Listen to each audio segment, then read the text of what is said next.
Hello, my beautiful dreamers. This is Luna, and welcome back to Luna's Romance Audiobooks. Prologue: The Fifth Daughter. My name is Ellen, and I am the mistake, not explicitly.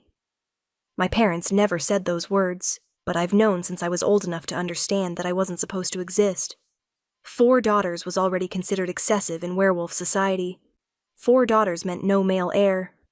4 daughters meant my father's pack position would pass to his brother's son instead of his own child. 4 daughters was a disappointment. Then I came along. The 5th, the final, the absolute confirmation that my mother would bear no sons. Another girl, the midwife had said, and the silence that followed told me everything I needed to know about my welcome into this world. My sisters are beautiful, radiant, everything daughters should be in our world. Celeste, the eldest, has golden hair like sunshine and eyes like sapphires. She was chosen at 18 by an alpha from the Eastern Territories. A love match, a fairy tale, everything a first daughter should achieve. Rosalind, second-born, has auburn hair like autumn leaves and a laugh that makes males go weak. She was chosen at 19 by a wealthy beta. Not an alpha, but powerful enough. Prestigious enough, good enough. Marguerite, the third, has raven black hair and porcelain skin. She was chosen at 20 by the son of a high council member. Political brilliance, strategic perfection, everything my parents hoped for. Vivian, the fourth, has honey blonde hair and curves that make males stumble over their words. She was chosen at 18 by a pack heir. Young, but successful. Another triumph for the family. Then there's me. Ellen, the 5th, the afterthought. The one with mousy brown hair, unremarkable features, and a tendency to disappear into corners. I'm 21 now. 3 years past the age my sisters were chosen. 3 years of watching eligible males look through me like I'm invisible. 3 years of being the disappointment who remains unchosen while her sisters shine. And I've decided something. If I'm going to be invisible anyway, I might as well make it intentional. If no one sees me, no one can be disappointed by me. If I'm small enough, quiet enough, hidden enough, maybe I can just disappear. So I starve myself. Not dramatically, not obviously, just less. Eating just enough to survive, but not enough to thrive. Becoming smaller, thinner, less present, less visible, less there. And it's working. I'm fading. Becoming the ghost I was always meant to be. Until he sees me. The Alpha King. The one male I never expected to notice. The one whose interest changes everything. But I'm getting ahead of myself. Let me tell you how I got here. How 4 sisters got chosen while I learned to hide. How invisibility became my survival strategy.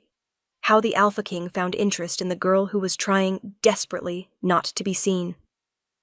Chapter 1. The Daughters, ages 8 to 16. Celeste's childhood, when I was 8. I was 8 years old when I first understood that my sisters were special, and I was not. Celeste, darling, stand up straight, Mother instructed. The visiting Alpha's son is watching. Smile. Show him how graceful you are. Celeste was 16 then, radiant, perfect. She stood straighter, smiled brighter, moved with practiced grace through the garden party my parents were hosting. The Alpha's son watched her like she was the only she-wolf in existence. She's going to make an excellent match, Father said proudly. Beautiful, graceful, well-trained. Any alpha would be fortunate to claim her. I sat in the corner, wearing a dress that didn't quite fit, hair that wouldn't behave, trying to be invisible because even at 8, I knew I couldn't compete with Celeste's sunshine. And this one? A visiting she-wolf gestured to me. The youngest? Oh, that's Ellen. Yes, the 5th. She's quieter than her sisters. Quieter, code for less interesting, less valuable, less worth mentioning. I made myself smaller in my chair, wishing I could disappear entirely. Rosalind's lessons, when I was 10. At 10, I was enrolled in the same deportment classes as my sisters, learning how to walk, talk, behave like proper she-wolves. Rosalind, excellent. Your posture is perfect. The way you carry yourself is exactly what males look for in a mate." Rosalind glowed under the praise. She was 18 then, auburn-haired and confident. Everything I wasn't. "Ellen, shoulders back. Stop slouching. You'll never attract a mate if you can't even stand properly." I tried, truly tried. But my body didn't move like Rosalind's, didn't flow like water, didn't command attention.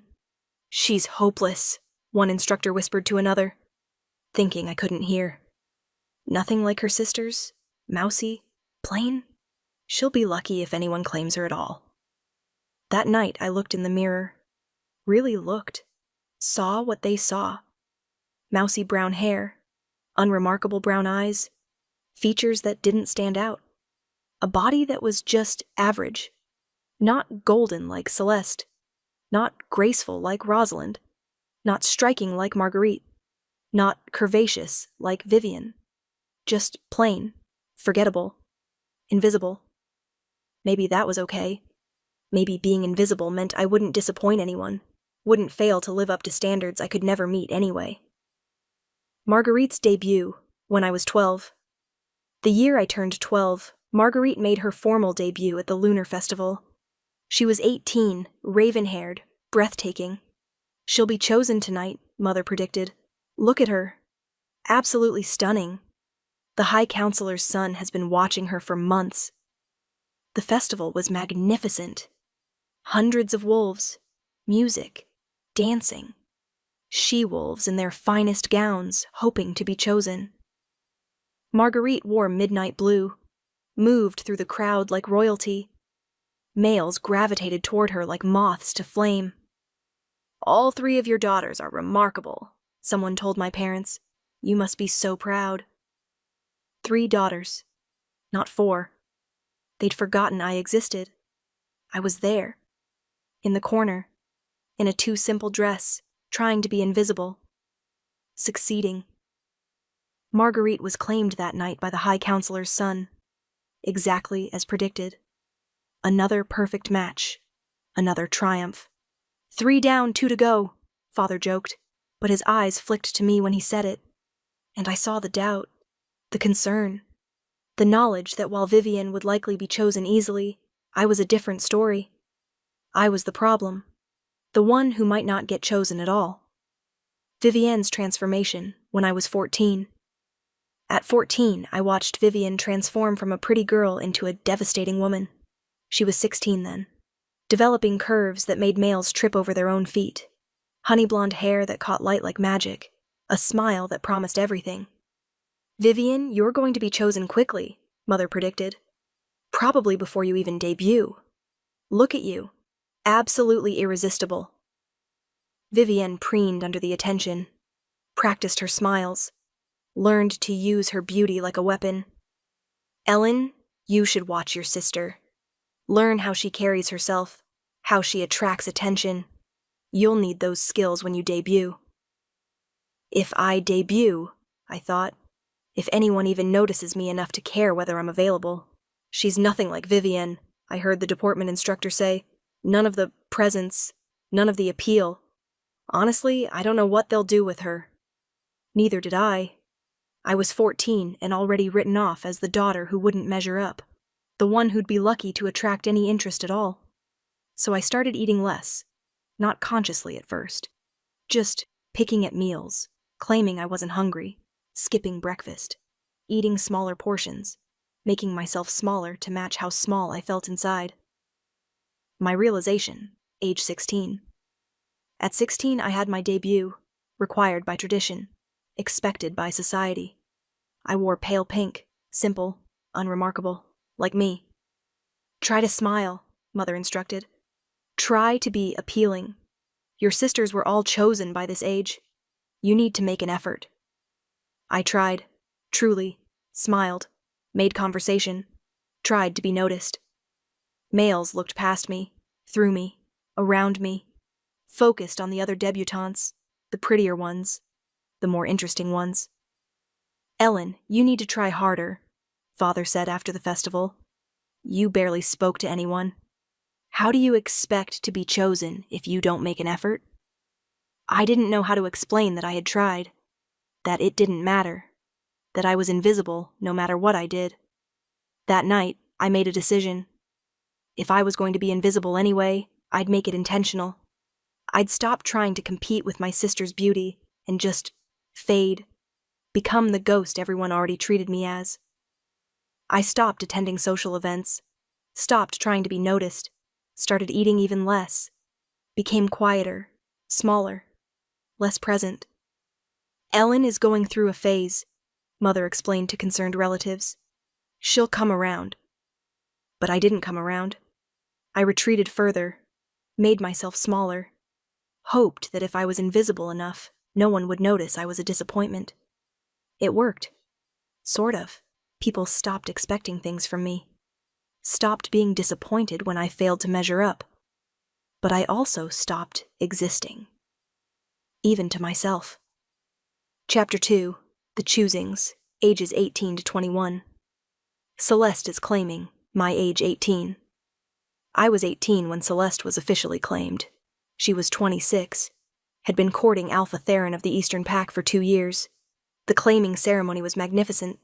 Hundreds of guests, flowers, music, celebration. Celeste looks radiant, guests murmured, like a true Luna. Alpha Theron is so fortunate. I stood in the corner, wearing a dress Mother had chosen, eating nothing from the buffet, watching my sister glow with happiness. Ellen, you're 18 now, an aunt observed. Celeste was younger than you when Theron started courting her. Have you had any interest? No, Aunt Cordelia, no interest. Well, you must try harder. Put yourself forward. You can't hide in corners and expect males to notice you. But I could hide, and I would. Because putting myself forward meant inevitable rejection, meant being compared to my sisters, meant being found wanting. Better to hide and be ignored than to try and be rejected. Rosalind's claiming, my age 19. At 19, I attended Rosalind's claiming ceremony. She was 27, being claimed by Beta Marcus of the Northern Pack. 2 daughters excellently matched, Father boasted. Celeste to an Alpha, Rosalind to a wealthy Beta. We're very fortunate. I was thinner then, noticeably. People commented on it sometimes. Ellen, are you eating enough? You look so thin. I'm fine, just not very hungry lately. You need to maintain your strength. Keep your appearance up. You'll never attract a mate if you let yourself go. Let myself go. As if I'd ever had anything to let go of. As if I'd ever been attractive enough to worry about maintaining. I ate a few bites to satisfy whoever was watching, then retreated, made myself scarce, invisible. Have you had any interest yet? Rosalind asked me kindly. Any males courting you? No, none. You should try to be more social, attend more gatherings. Males can't court you if they don't know you exist. They knew I existed. They just didn't care. I was the 5th daughter, the plain one, the disappointment. Better to be invisible than to confirm their low expectations. Marguerite's claiming, my age 20. Marguerite's claiming happened when I was 20. She was 28. Being claimed by Counselor Devon's son, a political match that elevated our family's status significantly. 3 daughters matched brilliantly, Mother crowed. Celeste to an Alpha, Rosalind to wealth, Marguerite to political power. We've done so well. 3 daughters, not 4. They still forgot to count me. I was very thin by then, eating minimal amounts, just enough to function, making myself smaller with every passing day. Ellen, you need to eat more, the pack healer said during a mandatory checkup. Your weight is concerning. Are you struggling with something? No, I just have a small appetite. This isn't healthy. You're malnourished. Intentionally, I suspect. I'm fine. You're not fine. You're starving yourself. Why? How could I explain? That being smaller felt safer. That taking up less space meant less disappointment. That fading felt like the only control I had. I just don't have much appetite. That's all. She didn't believe me. but she couldn't force me to eat. So I continued. Smaller, thinner, less visible, exactly as I wanted. Vivian's claiming, my age 21. 3 months ago, Vivian was claimed. She was 19, barely debuted, chosen almost immediately by a pack heir who'd been obsessed with her since her debut. 4 daughters successfully matched, father announced proudly. All to excellent males. We're blessed. 4 daughters. Finally counted, but only because Vivian's claiming was complete. I still didn't count in the success story. Ellen, you're 21 now, Mother said after Vivian's ceremony. 3 years past debut age. We need to discuss your situation. What situation? You're unchosen, unclaimed, still living at home while your sisters have all moved on to their matings. This is concerning. I'm sorry I'm a disappointment. Don't be dramatic. You're not a disappointment. You're just not trying. You hide. You don't socialize. You barely eat. How do you expect to attract a mate if you don't make an effort? Maybe I don't want to attract a mate. Don't be ridiculous. Every she-wolf wants a mate. You're just being difficult. But we're going to fix this. There's a gathering next month. The Alpha King is hosting. You're going. And you're going to try. Really try. Understood? I understood. I was being forced into visibility. Forced to try again. Forced to set myself up for inevitable rejection. But I had a month. A month to make myself even smaller. Even less visible. Even more invisible. If I had to attend, at least I could ensure no one actually saw me. Chapter 3. The Starvation. 3 months. Month 1. The Decision. After Vivian's claiming, I made a conscious decision. If I was being forced to attend the Alpha King's gathering, I'd make absolutely certain no one noticed me there. I started eating even less. 1 meal a day, small portions, just enough to keep functioning. Ellen, you barely touched your breakfast, Mother observed. I'm not hungry. I'll eat at lunch. But I wouldn't eat at lunch either. Maybe a few bites at dinner. Just enough to avoid questions. The weight dropped quickly. I was already thin. Now I became skeletal. Bones visible. Skin pale. Energy minimal. You look terrible, Vivian said when she visited. Are you sick? I'm fine. Just busy. Haven't had much appetite. You need to eat. You're wasting away. Good, I thought. If I waste away enough, maybe I'll disappear entirely. Maybe at the gathering I'll be so invisible that no one will even register my presence. Month 2. The physical changes. By month 2, the physical changes were obvious. I was gaunt, hollow-eyed, fragile-looking. Ellen, this is getting serious, the pack healer said during another checkup. Your weight is dangerously low. You're malnourished. This could cause permanent damage. I'm eating, just not much. You're starving yourself, intentionally. This is an eating disorder. You need help. I don't need help. I need to be left alone. You need intervention. I'm recommending you to a specialist. No, I'm an adult. You can't force me into treatment. She couldn't, so she documented her concerns and let me leave. And I continued. Eating less, becoming smaller, fading. My clothes hung off my frame. My face was all angles. My energy was minimal. Perfect. The more I faded physically, the more invisible I became socially. People stopped inviting me to things, stopped expecting me to participate, stopped seeing me entirely. Exactly what I wanted. Month 3. The breaking point. 3 months of intensive starvation brought me to the breaking point. I was skeletal, weak, barely functioning. Ellen, you're going to die if you continue this, Mother said, tears in her eyes. Please, eat something. Get help. Stop doing this to yourself. I'm fine. You're not fine. You're killing yourself. Why? Because you haven't been chosen? Because you're not like your sisters? That's not a reason to starve yourself. I'm not starving myself. I just don't have an appetite. You're lying. You're intentionally not eating, making yourself smaller, making yourself invisible. I see what you're doing, and it's killing you. Maybe that's better than being a disappointment. You're not a disappointment. You're my daughter. I love you. Please, eat something, anything. Just don't do this. I ate a few bites, enough to satisfy her, then retreated to my room, where I looked in the mirror and saw exactly what I'd created. A ghost. Pale, skeletal, barely there, almost invisible. Perfect. The Alpha King's gathering was in 1 week. I'd be there. But I'd be so invisible, so unremarkable, so faded that no one would notice me. I'd fulfill the requirement of attending, but I'd do it as a ghost, as nothing, as the invisible fifth daughter I was always meant to be.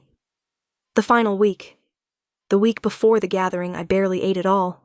A few bites here and there, just enough to avoid complete collapse. "You need to wear this dress," Mother said, holding up a gown. A beautiful gown, far too large for my skeletal frame. "It won't fit. We'll have it altered. You'll look lovely." "I'll look ridiculous. A skeleton in a pretty dress." "Stop talking like that. You're going. You're going to try. And maybe, just maybe, someone will see past whatever this is and recognize your value."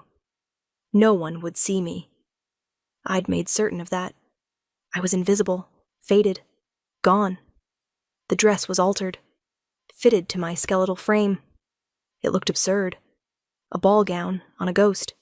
"You look delicate," the seamstress said carefully. "Like you might break." I might. I was barely holding together. Bones and skin and willpower. Nothing more. But I'd attend. I'd fulfill the requirement. And then I'd retreat back into invisibility. Where I belonged? I had no idea that the Alpha King would see me. Really see me. Despite my best efforts to be invisible. That his interest would change everything. Chapter 4. The Gathering Arrival. The Alpha King's gathering was held at the royal palace. Hundreds of wolves, all dressed in their finest, all hoping to be noticed. I arrived with my parents, wearing the altered gown, skeletal, pale, trying to be invisible despite being physically present. "Stand up straight," Mother whispered. "Try to look healthy. Try to smile." I stood straighter. It made my bones more prominent. I attempted a smile. It looked more like a grimace. "Just try," she pleaded. "Please." I'd try, to disappear, to not be noticed, to get through this evening without humiliation. The initial observation. The gathering was overwhelming. So many wolves, so much noise, so much visibility. I found a corner, my usual refuge, pressed myself against the wall, tried to blend into the wallpaper. "Who is that?" I heard someone whisper. "She looks ill. Should someone help her?" "That's Ellen, the fifth daughter, the one who hasn't been chosen." "I can see why. She looks half dead, absolutely skeletal. What male would want that?" Their words confirmed what I already knew. I was unappealing, undesirable, better off invisible. I stayed in my corner, watching other she-wolves laugh and flirt and charm males, watching from the shadows, where I belonged. The king's notice. I didn't notice when he first saw me. I was too focused on being invisible, on not drawing attention, on surviving the evening.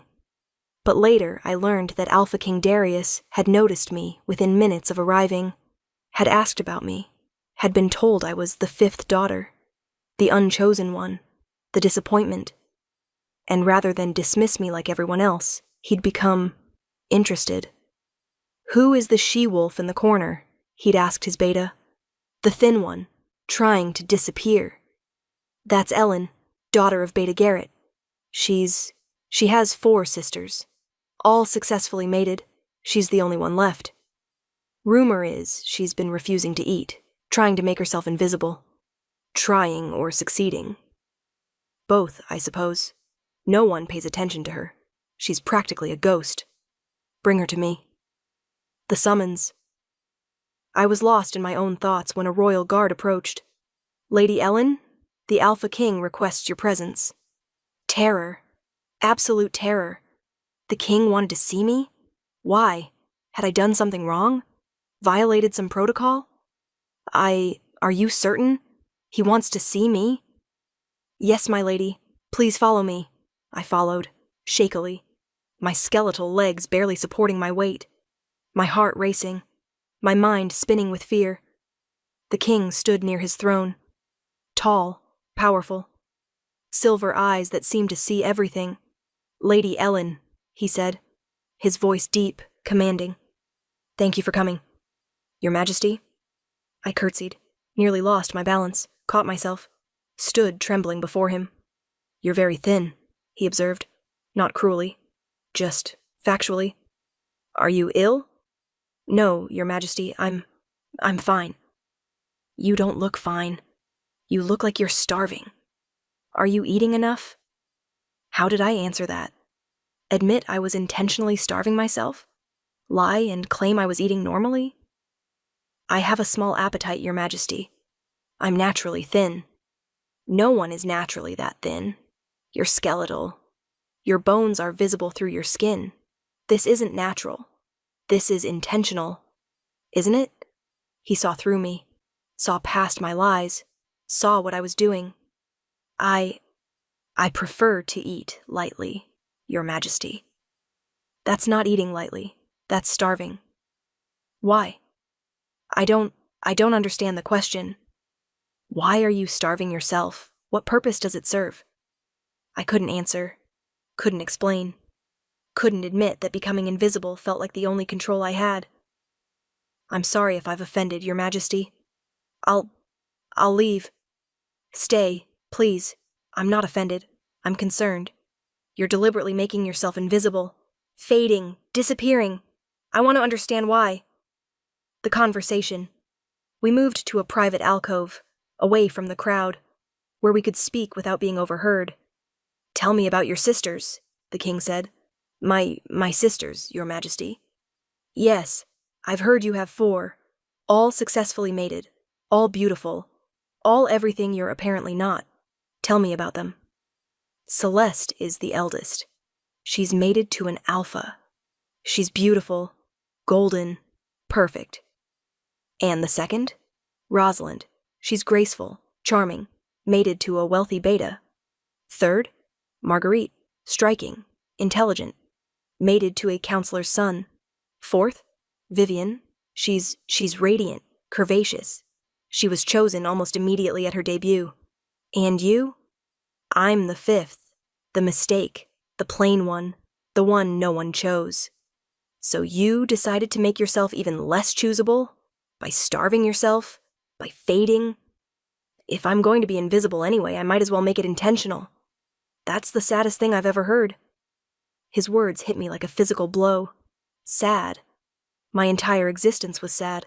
My coping mechanism was sad. Everything about me was sad. I'm sorry to disappoint, Your Majesty. You're not disappointing me. You're breaking my heart. A she-wolf so convinced she's worthless that she's literally trying to disappear. That's not disappointing. That's devastating. The revelation. Why do you care? I asked, genuinely confused. You're the Alpha King. You could have any she-wolf in the kingdom. Why waste time on the invisible 5th daughter? Because you're not invisible to me. You're the most visible wolf in this room. That's impossible. I've made myself invisible. No one sees me. I see you. I saw you the moment I entered this room. Saw you trying to disappear into the corner. Saw you fading. And instead of looking away like everyone else, I wanted to understand. Wanted to know why. Why does it matter? Because every wolf matters. Especially the ones trying to disappear. Especially the ones who've been told they're not enough so many times that they've started to believe it. I am not enough. My sisters are beautiful, successful, chosen. I'm none of those things. I'm the failure, the disappointment, the one who wasn't supposed to exist. Who told you that? No one had to tell me. I've known since I was a child. 4th daughter was already too many. 5th was excessive. I was the confirmation that my mother couldn't bear sons. The final proof of failure. That's not your failure. That's your parents' disappointment projected onto you. You didn't fail. You were failed. His words resonated, deeply, truthfully. I had been failed. By parents who saw me as a disappointment. By a society that valued beauty over worth. By a system that measured she-wolves by their ability to be chosen. It doesn't change anything, I whispered. I'm still unchosen, still invisible, still the mistake. You're not invisible to me, and you're not a mistake. You're a she-wolf who's been hurt so badly that you're trying to erase yourself. But I see you, all of you, and I'm interested. Interested? In what? In you, in understanding you, in seeing who you are beneath the starvation and the fading, in discovering the she-wolf you could be if you stopped trying to disappear. Chapter 5. The Interest, 4 weeks. Week 1. The Invitation. After the gathering, the king sent an invitation. To me, specifically. Lady Ellen is invited to dine with Alpha King Darius. Tomorrow evening. Private dinner. Royal palace. Mother was ecstatic. The king wants to dine with you. This is incredible. You must wear your best dress. Try to eat beforehand so you can manage a full meal. This could be your chance. My chance for what? To be rejected by the most powerful alpha in the kingdom? To confirm that even the king couldn't find me worthwhile? But I went.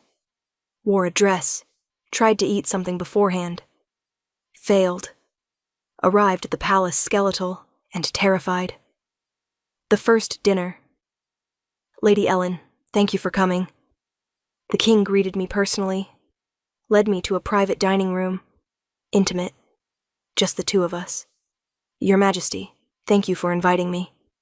Please sit. I've had the kitchen prepare a variety of dishes. I hope you'll find something appealing. The table was laden with food, more food than I'd eaten in months combined. I'm not very hungry, Your Majesty. I know, but I'd like you to try. Choose something. Anything. Even just a few bites. I selected the smallest portion possible. A few vegetables. Barely anything. That's all? That's what you consider a meal? I have a small appetite, Your Majesty. You keep saying that. But I don't think it's true. I think you've trained yourself to not eat. Convinced yourself you don't deserve nourishment. Am I wrong? He wasn't wrong, but I couldn't admit it. I'm just not hungry. Try anyway, please, for me. A few bites. Humor the king. I ate. A few bites. It felt wrong. Heavy. Like I was taking up space I didn't deserve. Good. Now tell me about yourself. Not your sisters, not your family. You. Who is Ellen? I don't know how to answer that. Start anywhere. What do you enjoy? What interests you? What would you do if you weren't trying to disappear? I thought about it. Realized I didn't know. I'd spent so long making myself invisible that I'd forgotten who I might be underneath. I used to like reading, I said quietly. Before I started fading. I'd read for hours, get lost in stories. What kind of stories? Adventures, romances, anything that let me escape my reality. What else? I used to draw. Nothing good. Just sketches, landscapes, animals, things I observed. That sounds lovely. Do you still draw? No, I stopped. It felt frivolous, unnecessary. Taking up time I should spend being less visible. Being less visible isn't a productive use of time. Drawing is. Will you draw something for me? Your Majesty? I'd like to see your art. Will you draw something? Anything. Bring it to our next dinner. Next dinner? I'd like to see you again. If you're willing. Same time next week? He wanted to see me again. The Alpha King wanted another dinner, another conversation. Why? I asked. Why are you doing this? Because you interest me, and because I think beneath the fading, there's a remarkable she-wolf. I'd like to discover who she is. Will you let me? Week 2. The drawing. I spent the week trying to draw something. Anything. My hands shook, my vision blurred from lack of nutrition, but I managed a simple sketch. A wolf in moonlight. Nothing special, but mine. The second dinner was similar to the first. Food I couldn't eat. Conversation that unnerved me. The king watching me with those silver eyes that saw too much. "You brought a drawing," he observed, seeing the folded paper I carried. "It's not very good. I'm out of practice. May I see it?" I handed it over. Watched him unfold it, study it, his expression unreadable. "This is beautiful," he said finally. "The way you captured the moonlight, the emotion in the wolf's posture. You have talent." "It's just a sketch. It's more than that. It's art. It's expression. It's you putting yourself on paper. That's remarkable." No one had ever called my sketches remarkable. No one had ever cared about my drawings. "Thank you, Your Majesty." "Will you draw more? Keep practicing? I'd like to see your development." "If you wish, Your Majesty. I do wish. Now eat something. You barely touched your food last week. Try to eat a bit more tonight." I ate a bit more, still minimal, but more than before. Week 3. The resistance. By the third week, I was confused. The king kept inviting me to dinner, kept talking to me, kept acting interested. But why? "What do you want from me?" I asked during the third dinner. "I don't understand your interest. I'm nobody. Nothing. Why waste time on dinners with me?" "You're not nobody. You're Ellen. A she-wolf with talent and intelligence and potential. A she-wolf who's been told she's worthless so many times that she's trying to erase herself. I want to show you that you're wrong, that you matter, that you're worth seeing." "But why? What do you gain? Does everything need to be transactional? Can't I simply want to know you? Spend time with you? Help you see your own worth?" "No one does anything without reason. My reason is that you deserve better than invisibility, better than starvation, better than being the forgotten fifth daughter. You deserve to be seen, valued, chosen. I've never been chosen, never will be. I'm not choosable." "You're wrong. You absolutely are. You're being chosen right now. By me. I'm choosing to see you, to spend time with you, to value you. That's choice." His words shook me. He was choosing me? The Alpha King was choosing the invisible fifth daughter? I don't understand. "You will. In time. For now, just let yourself be seen. Let yourself eat. Let yourself exist without apologizing for it. Can you do that?" I didn't know if I could, but I'd try. For him. Because he asked.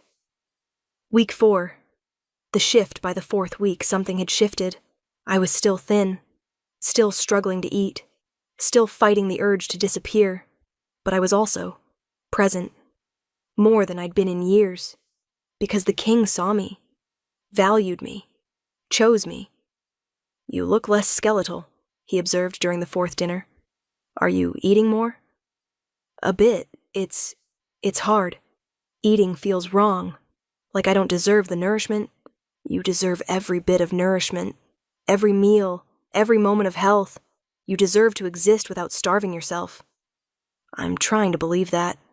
"Keep trying. It gets easier. And I'll keep reminding you, as many times as it takes." "Why do you care so much?" "Because someone should. Because you've been invisible for too long. Because you deserve to be seen, to be valued, to be chosen." "You keep saying chosen. What are you choosing me for?" "Everything. Companionship, conversation, courtship if you're willing. Eventually, more, if you want it. Courtship.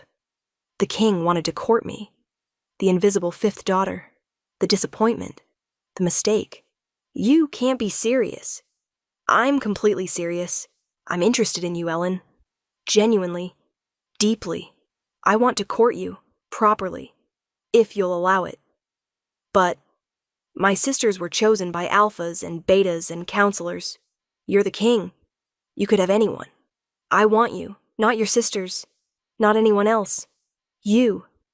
The she-wolf who draws wolves in moonlight and tries to disappear and slowly learning to be seen. You. I don't understand why. Because you're remarkable, resilient, talented, beautiful in ways that have nothing to do with physical appearance. You're exactly who I want. Will you let me court you?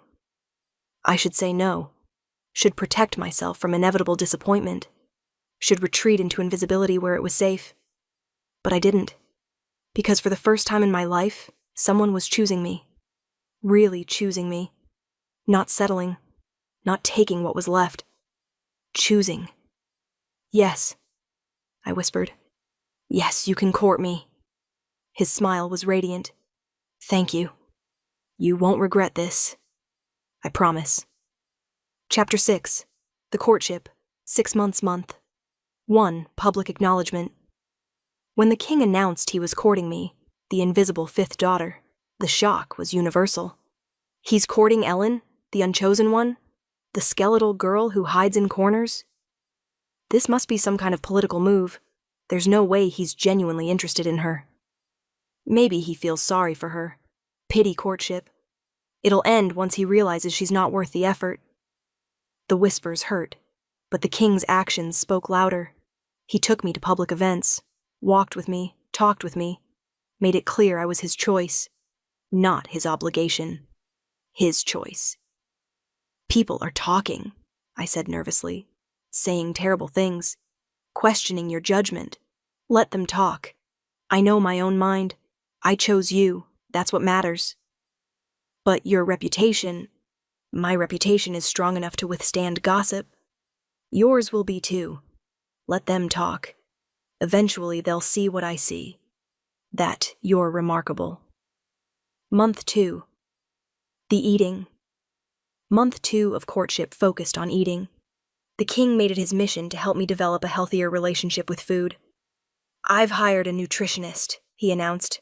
She'll work with you, help you learn to eat properly again, rebuild your health. I don't need. You do need. You're malnourished, skeletal. This isn't healthy. Let me help you. The nutritionist was gentle, patient, non-judgmental. Your body is in starvation mode, she explained. It'll take time to rebuild. We'll start slow. Small, frequent meals. Nothing overwhelming. Just consistent nourishment. It was hard. Every meal felt like failure. Like taking up space I didn't deserve. Like being visible when I should be hidden. But the king encouraged me. Sat with me during meals, praised every bite I managed. You're doing so well. I'm proud of you. Keep going. Slowly, my body started to change. Not dramatically, but noticeably. Bones became less prominent. Color returned to my skin. Energy increased slightly. You look healthier, my mother observed during a visit. The king is good for you. He's patient, more patient than I deserve. You deserve all the patience in the world. I'm sorry I didn't see how much you were struggling. Sorry I let you become invisible. Month 3. The sisters. Month 3 brought an uncomfortable family dinner. All 4 of my sisters, their mates, my parents, the king, and me. So you're courting our little sister, Celeste said to the king. That's unexpected. Why unexpected? The king asked calmly. Well, Ellen is. She's not like us. She's quieter, plainer, less visible. She's perfect exactly as she is. I didn't mean offense. Then don't give it. Your sister is remarkable. The fact that you failed to notice doesn't diminish her worth. It reflects poorly on your observation skills. My sisters looked shocked. No one had ever defended me like that. Especially not against them. Ellen has always been sensitive, Rosalind said. A bit dramatic. The starving thing was attention-seeking. The starving thing was a cry for help that all of you ignored, the king corrected. Your sister was literally disappearing, and none of you noticed, or cared. That's shameful. Your Majesty, we didn't realize. Exactly. You didn't realize. Because you were too focused on yourselves, on being chosen, on being successful. You forgot about the sister who was suffering. That ends now. Ellen is under my protection. Anyone who hurts her, including family, answers to me. The dinner was tense after that, but I felt protected, valued, defended. Thank you, I said to the king afterward, for standing up for me. No one's ever done that before. They should have, but I will. Always. You're mine to protect now. Anyone who hurts you faces me. Month 4. The proposal. 4 months into courtship, the king proposed. Not with fanfare. Not at a public event. Privately. In his personal gardens. Ellen, these 4 months have been the best of my life. Getting to know you. Watch you heal. See you become more visible. I don't want to court you for years. I want to mate you, claim you, make you my queen. Will you accept? I'm not queen material. I'm nobody. The 5th daughter. The mistake. You're the she-wolf I love. The one I choose. The one I want by my side. Not despite who you are. Because of who you are.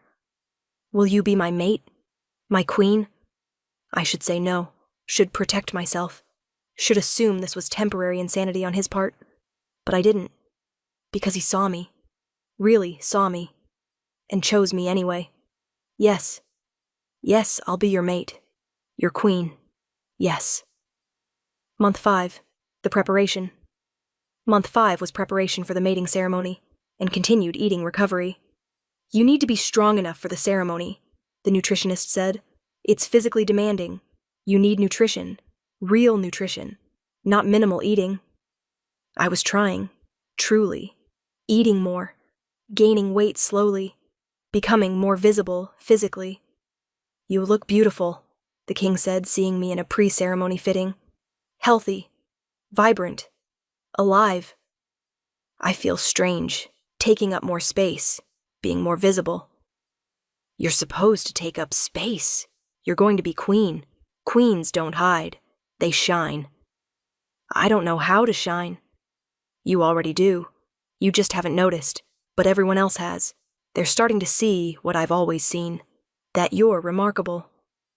Month 6. The ceremony. The mating ceremony was magnificent. Hundreds of wolves, all watching as the invisible 5th daughter became queen. I, Ellen, accept Darius as my mate, my king, my choice. I, Darius, accept Ellen as my mate, my queen, my choice. The bond snapped into place, silver and strong, connecting us completely. You're mine now, he whispered. Forever. Never invisible again. Always seen. Always chosen. Always mine. Always yours, I agreed. Thank you for seeing me, for choosing me, for refusing to let me disappear. Thank you for letting me, for surviving, for becoming visible, for being exactly who you are. Chapter 7. The revelation 6 months later. The pregnancy. 6 months after the mating, I discovered I was pregnant. The palace healer confirmed it with a smile. You're expecting, Your Majesty, about 6 weeks along. Congratulations. I was terrified. Pregnancy meant gaining weight, becoming even more visible, taking up even more space. I can't get bigger. I'm already struggling with being visible. Your body needs nourishment now, more than ever. The baby needs you to eat properly, to be healthy. Can you do that? Could I? Could I eat for 2 when eating for 1 still felt wrong? I'll try. For the baby. I'll try. The king was ecstatic about the pregnancy, and supportive about my fears. I know this is hard for you. Being pregnant means being visibly pregnant, taking up space, being seen. But you're creating life. That's worth being visible for. I'm scared.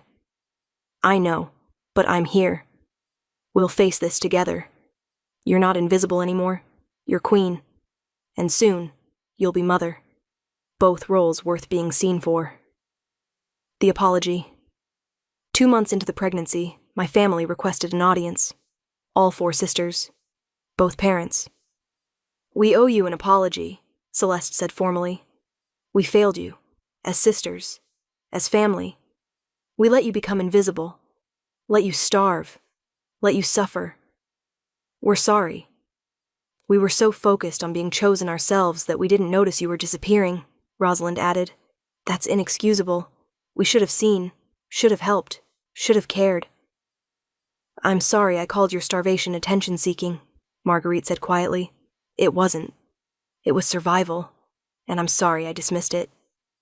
I'm sorry I was chosen so easily while you struggled, Vivian said. I should have used my success to help you, not to make you feel worse. We're sorry, Mother said, tears streaming. We failed you as parents, let you become the forgotten fifth daughter, let you believe you were a mistake. You weren't. You aren't. You're remarkable. The king sees it. We should have seen it first. Their apologies meant something. Not everything, but something. Thank you, I said. I forgive you. But things are different now.